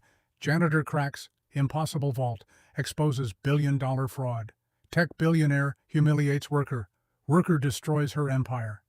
David versus Goliath. Single dad defeats Silicon Valley's most powerful CEO. He ignored them all, pulled into the apartment complex parking lot at 11:47 p.m., carried Emma upstairs. She was getting too big for this, but he managed, her head on his shoulder, still asleep. Mrs. Patterson's door opened as he passed. She stood in her doorway, bathrobe tied, reading glasses perched on her nose. "I saw the news," she whispered, glancing at Emma. "You're famous." "I'm tired." "You're a hero." Michael shook his head. "I'm just a guy who listened to his dad." Mrs. Patterson smiled. "Same thing, honey. Same thing." He got Emma into bed without waking her, took off her shoes, pulled the blanket up. She mumbled something in her sleep, tightened her grip on Dr. Whiskers, settled deeper into the pillow. Michael stood in the doorway watching her breathe, in and out, steady, alive, for now. The hospital bill was gone. 2 years of treatment covered, but 2 years wasn't forever, and remission wasn't the same as cured. The leukemia was still there, dormant maybe, waiting. And when it came back, because it might come back, the doctors had been clear about that. What then? He pushed the thought away. Tomorrow's problems. Tonight, his daughter was breathing, and the bills were paid, and he had a job that came with health insurance. Tonight was enough. Michael walked to the kitchen, opened the refrigerator out of habit more than hunger. The contents hadn't changed since this morning. Milk, cheese, eggs, bread. But somehow it felt different now, like there was more space to breathe. His phone buzzed. Text message from an unknown number. "This is Sarah Rodriguez. Jennifer gave me your contact. I wanted to thank you properly for what you did tonight. Can we meet for coffee tomorrow? 10 a.m.? Pete's on Market Street?" Michael stared at the message. He'd given Sarah Rodriguez $100 million, money that should have been his, money that would have solved every problem in his life. And she wanted to buy him coffee. He typed back, "Coffee sounds good. See you at 10. The reply came immediately. "Thank you. For everything." Michael set his phone down, leaned against the counter. The apartment was quiet except for the hum of the refrigerator and the distant sound of traffic on the street below. He thought about Catherine Hill's face when the vault opened, the way her carefully constructed mask had cracked, the way she'd looked at him like he was something dangerous instead of something disposable. He thought about Margaret's business card in his pocket. Professor Emeritus, Stanford University, his father's colleague, the woman who remembered William Garcia after all these years. He thought about Sarah Rodriguez, erased from her own company's history until a janitor with $287, no, $78 now, he'd bought gas on the way home, opened a door she couldn't. And he thought about his father, dead 17 years, who'd taught him that machines don't lie and that listening was the most important skill a person could learn. "I did it, Dad," Michael whispered to the empty kitchen. "I listened." His phone buzzed again. Another text, this one from a number he recognized, the hospital. But when he opened the message, it wasn't about bills or appointments. It was a different department, a name he didn't know. "Mr. Johnson, we noticed an error in Emma's recent billing. You were overcharged $3,142 due to duplicate coding on lab work from August. We've processed a refund to your account. You should see it within 3 to 5 business days. Our apologies for the confusion." Michael read it 3 times. $3,000. Coming back. Money he'd never known they owed him. He sat down hard on the kitchen floor, phone still in his hand, and laughed. Not a happy laugh. something closer to hysteria, the kind of sound people make when the universe stops making sense for a minute and they're not sure if they're relieved or terrified. $3,000 wouldn't have saved Emma, wouldn't have stopped the treatments from pausing. But it was 3,000 more than he'd had this morning, and combined with the new job, the insurance, the 2-year fund Sarah had set up, they were going to make it. Maybe. Probably. For now. Michael pulled himself together, stood up, washed his face at the kitchen sink, looked at himself in the reflection of the dark window above the counter. Same face as this morning, same tired eyes, same lines around his mouth from 3 years of stress and grief, and holding everything together with duct tape and willpower. But something was different, something he couldn't quite name. He went to his bedroom, pulled the old cardboard box from the top of the closet, the one he hadn't opened in 13 years because opening it hurt too much and helped too little. His father's things, the remnants of William Garcia's life that had survived the funeral expenses and the desperate years that followed. Michael sat on his bed, set the box beside him, opened it. Inside, a watch that didn't work anymore, a wedding ring worn smooth, a Stanford class photo from 2001 showing a young William standing in the back row, serious and focused, not yet knowing that a car accident would steal his future 2 years later. And, at the bottom, wrapped in tissue paper, a single leather journal.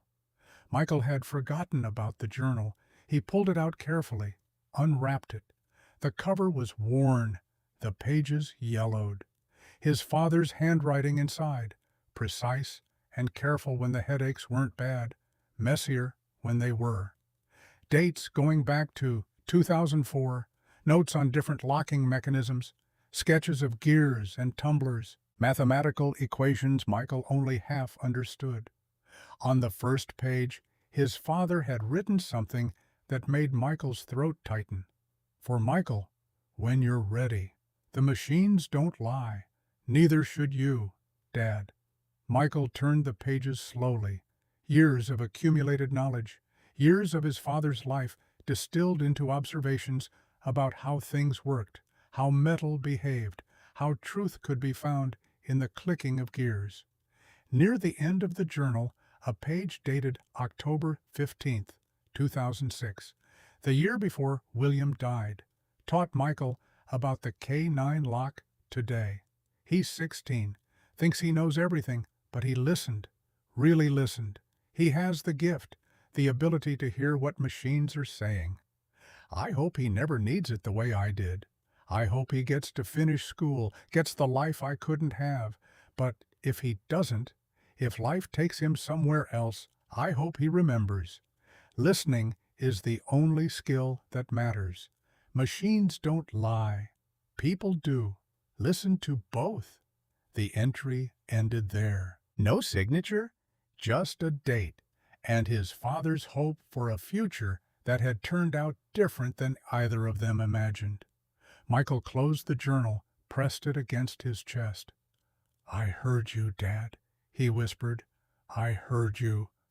He sat there until the clock on his nightstand read 2:17 a.m.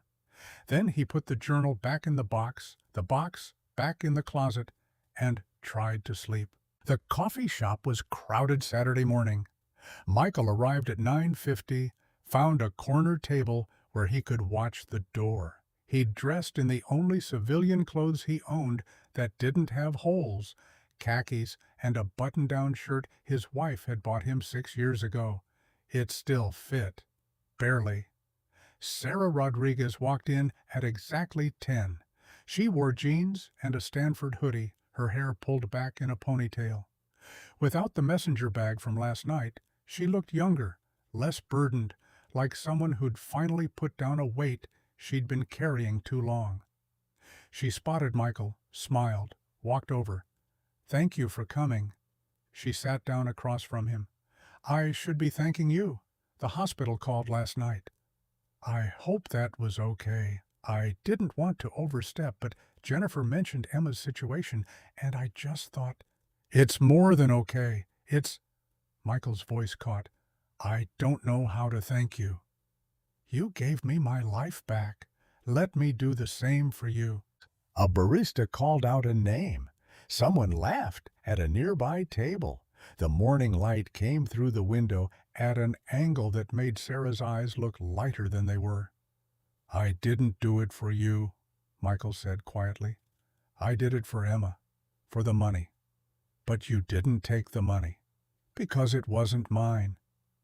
Most people wouldn't have made that distinction. Sarah pulled out her phone, showed him the screen. It was a news article from TechCrunch, published an hour ago. The headline read, Catherine Hill steps down as CEO amid patent theft allegations. Michael scanned the article. Catherine had resigned at 3 a.m. The board had launched an internal investigation. The IPO was postponed indefinitely. The SEC had opened a formal inquiry into securities fraud. She's finished, Sarah said. Her voice was flat, factual. Her reputation, her company, everything she stole from me, it's all coming apart. She paused. Because you listened to a lock. My father taught me. Margaret told me about your father, William Garcia, brilliant mind. He was a locksmith. He was an engineer who happened to work with locks. Sarah smiled. There's a difference.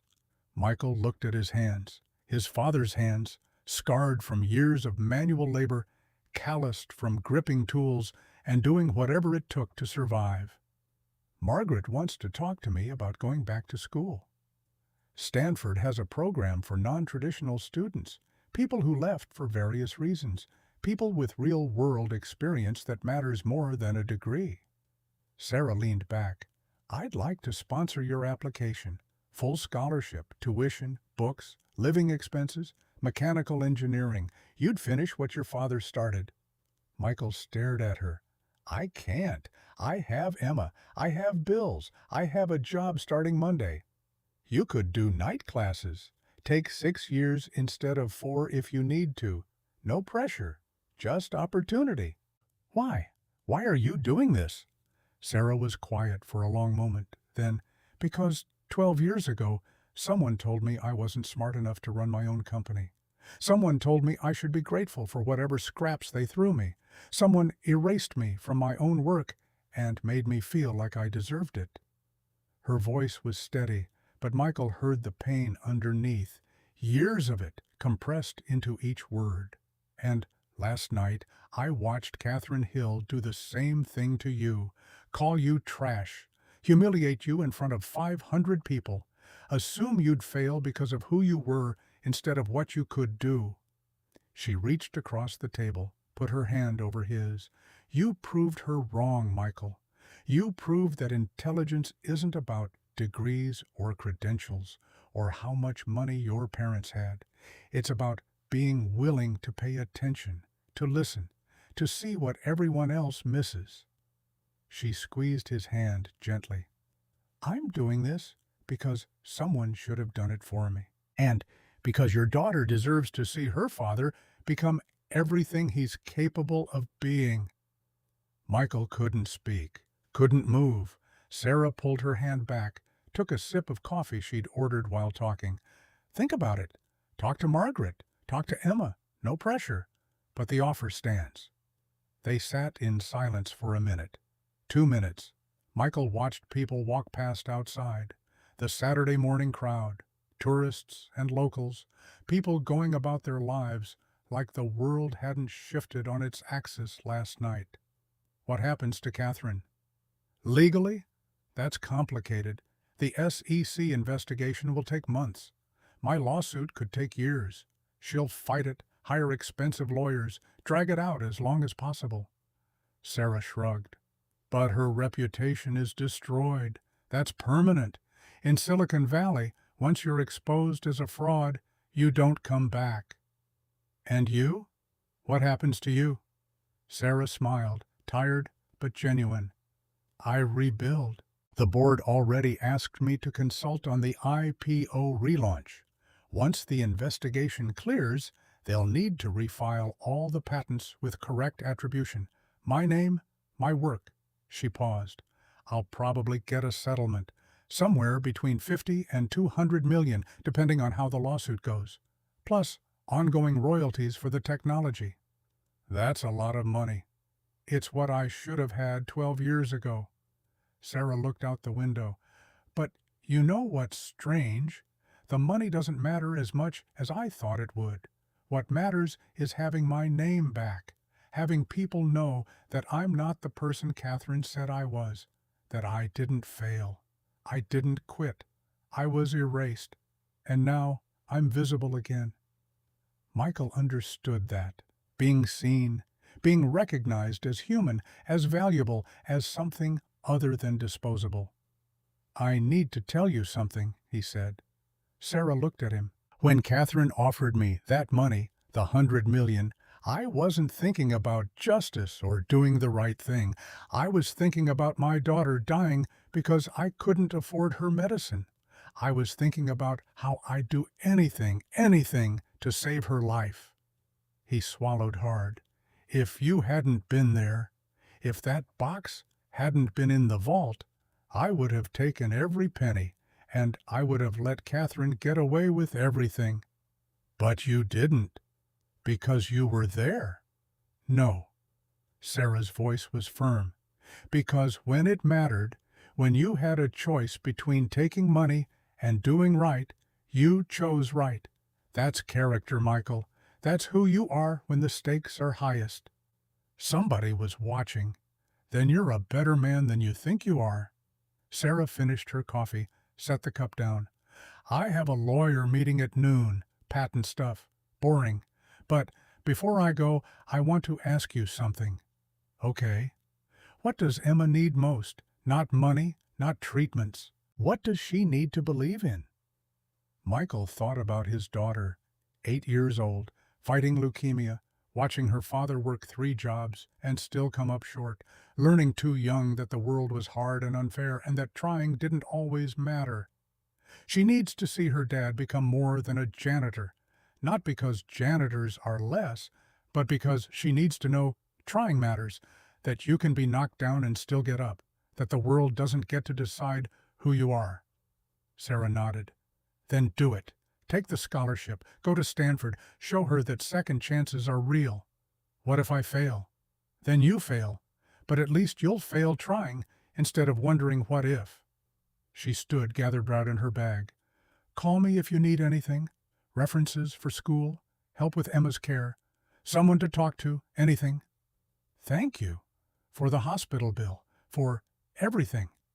Thank you for seeing me, for believing me, for opening a door I couldn't." And she hugged him quickly, awkward and brief, but sincere.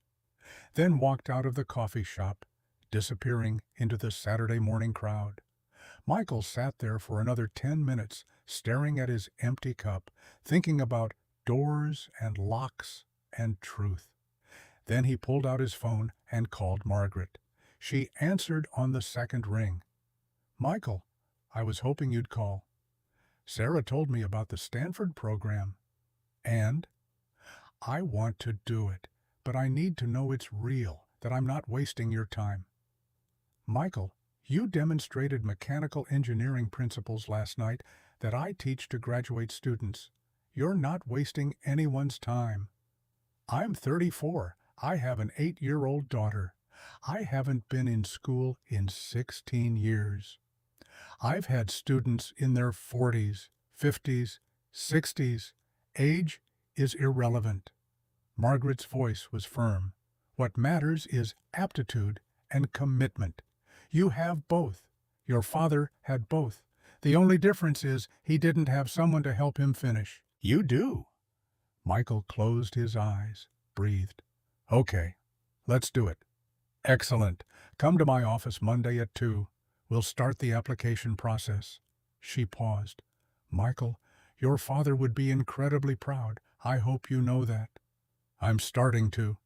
He hung up, paid for his coffee, walked outside into the cold San Francisco morning. The rest of Saturday passed in a blur. Grocery shopping with Emma, laundry, normal things that felt surreal after the chaos of last night. Emma asked about the gala exactly once. "Did you really open that big safe?" And Michael said yes, and she nodded like she'd always known he could, and that was the end of it. Sunday morning, his phone started ringing. Reporters, interview requests. CNN wanted him for a segment. The New York Times wanted a profile. Forbes wanted to discuss his journey from janitor to hero. Michael declined them all. This wasn't a story about him. It was a story about Sarah getting her name back, about Catherine facing consequences, about the fact that sometimes the people everyone underestimates are the only ones who see the truth. And if Michael told that story to reporters, it would become his story instead of theirs. He'd become the face of it instead of the person who opened a door. He didn't want that. Monday morning arrived gray and cold. Michael drove to Monroe Technologies at 7 a.m. for his first day as facilities engineer. $78,000 a year, health insurance, a desk on the 30th floor instead of a supply closet in the basement. Jennifer met him in the lobby, handed him a new badge. "Welcome back, Mr. Johnson. Your office is ready." "Office? Did you think we'd put you in a cubicle?" She smiled. "Come on." The office was small but real. A desk, a window overlooking the financial district, a computer that was less than 5 years old. On the desk, someone had left a coffee mug with "World's Best Engineer" printed on the side. Michael picked it up, turned it over. No card, no note, just the mug. He sat down in the chair. Ergonomic, adjustable, the kind of thing he'd never thought about until now, and looked out the window at the city spread below him. His phone buzzed. Text from Mrs. Patterson. "Saw you on the news again. You're famous whether you like it or not. Emma says you have an office now. Moving up in the world, Mr. Johnson. Don't forget us, little people." He smiled, typed back, "Never." At 1:45 p.m., he left for Stanford. The drive took 40 minutes in traffic. Campus was bigger than he'd imagined, sprawling and beautiful, palm trees and sandstone buildings, students everywhere with backpacks and laptops, and the kind of casual confidence that came from knowing you belonged. Margaret's office was in the mechanical engineering building, 3rd floor, corner office with floor-to-ceiling bookshelves and a window that looked out over the quad. She was waiting when he arrived. "Right on time." "I like that." She gestured to a chair. Michael sat. "Before we start the application, I want to show you something." Margaret stood, led him to the hallway outside her office. On the wall hung a series of photographs, faculty and notable alumni throughout the decades. She stopped in front of a picture from 2001. The photograph showed a young man in a suit that looked borrowed, standing slightly apart from the other students. Dark hair, serious expression, eyes that looked like they were already seeing something the camera couldn't capture. "That's your father." Michael stepped closer. "I had this hung last month, with a plaque." He read the brass plaque mounted below the photograph. "William Garcia, 1983 to 2007. Brilliant mechanical engineer whose work on progressive resistance systems influenced modern security design." Though injury prevented him from completing his degree, his contributions to the field remain invaluable. This photograph honors his memory and the legacy he passed to his son. Michael couldn't breathe, couldn't speak. "He belonged here," Margaret said quietly. "The accident took that from him, but his work mattered, his life mattered. I wanted people to know." Michael reached out, touched the photograph gently. His father's face, young and serious, looking at some future that would never arrive the way he'd hoped, but maybe it had arrived anyway, just one generation later. "Thank you," Michael managed. Thank yourself. You're the one who made people remember.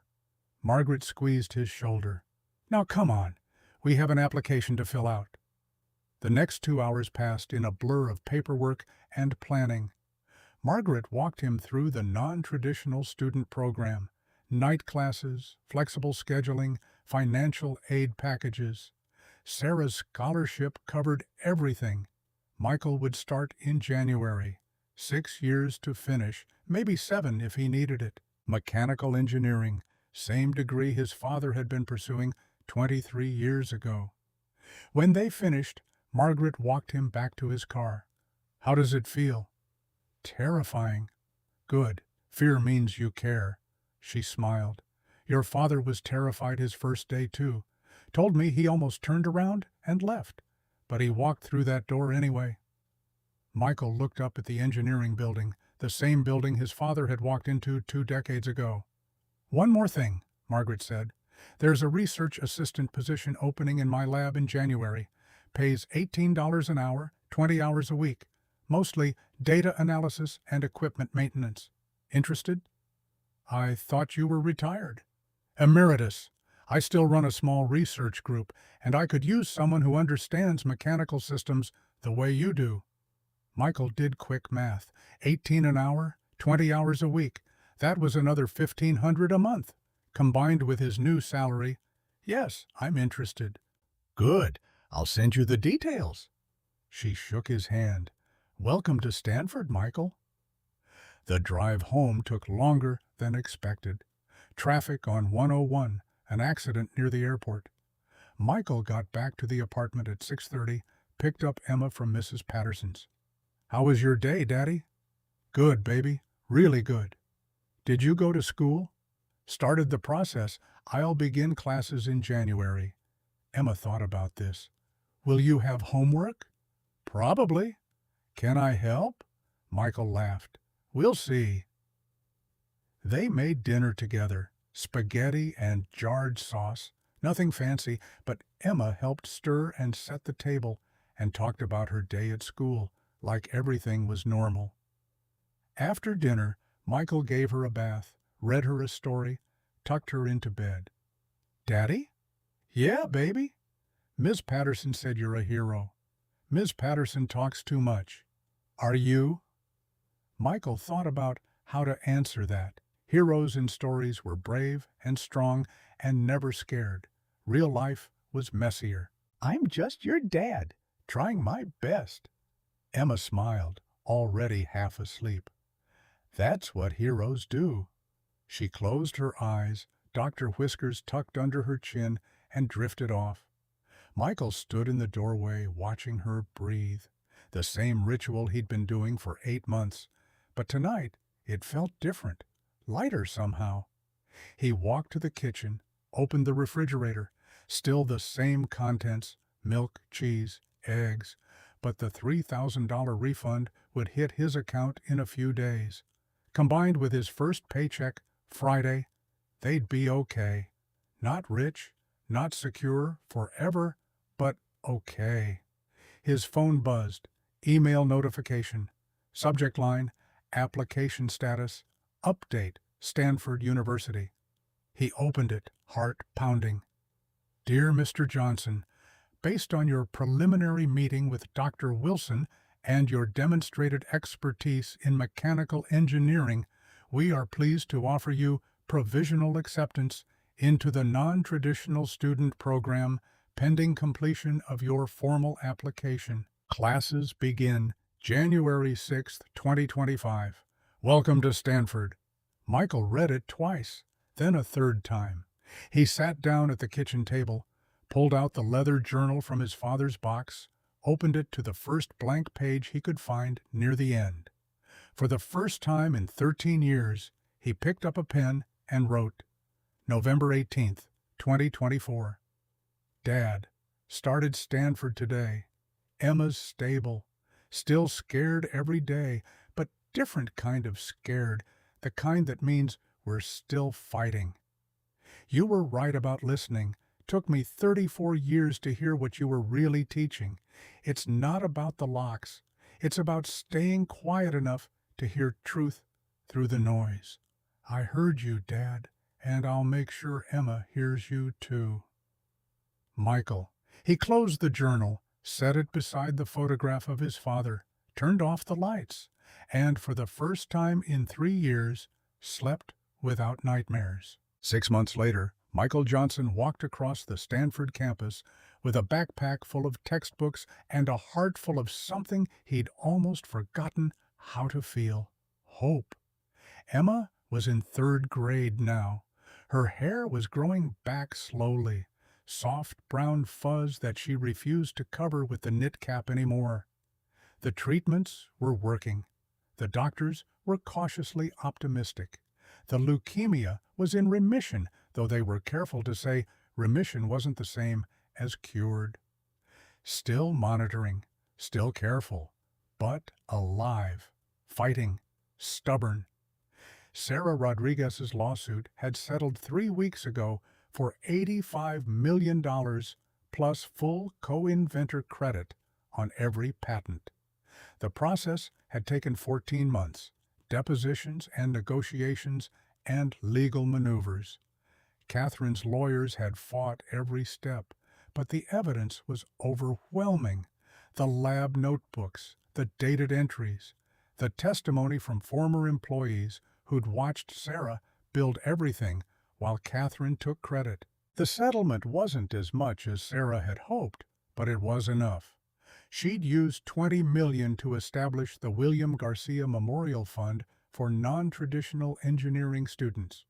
Michael was the first recipient, but there would be others, people who'd dropped out, started late, taken detours, needed second chances.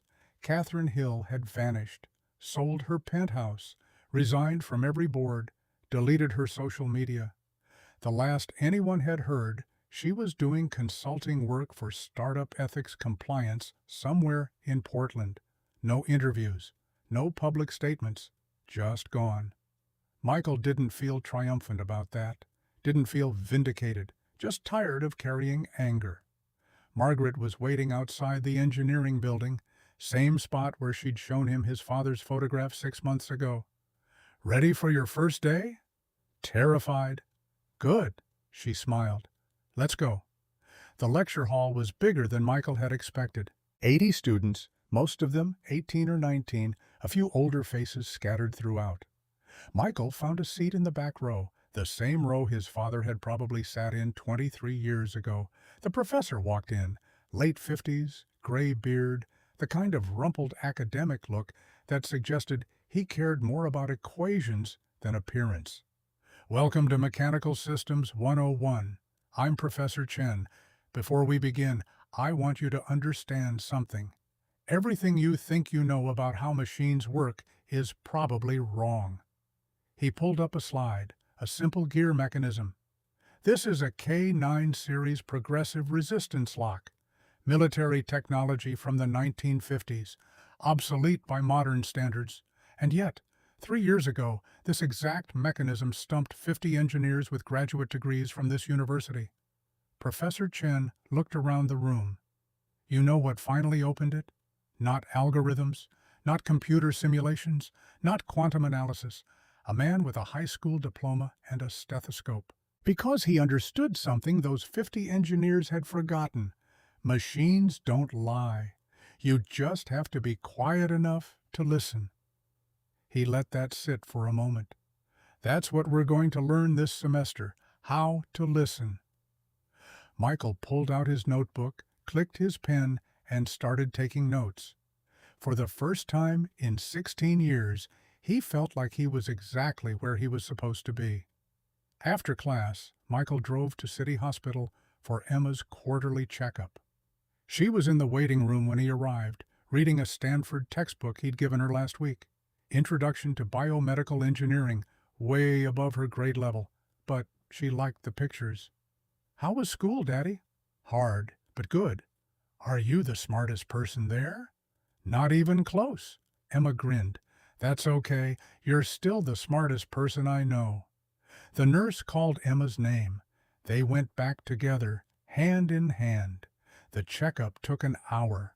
Blood work, physical exam, doctor, Patel reviewing charts and nodding, her expression carefully neutral. When it was done, she pulled Michael aside. White blood cell count is stable, no abnormal cells. Emma's responding well to the maintenance protocol. But we're not out of the woods yet. Leukemia can recur.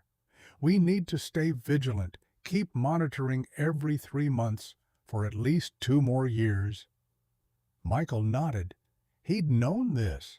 The doctors had been clear from the beginning. Remission wasn't a guarantee, just a reprieve.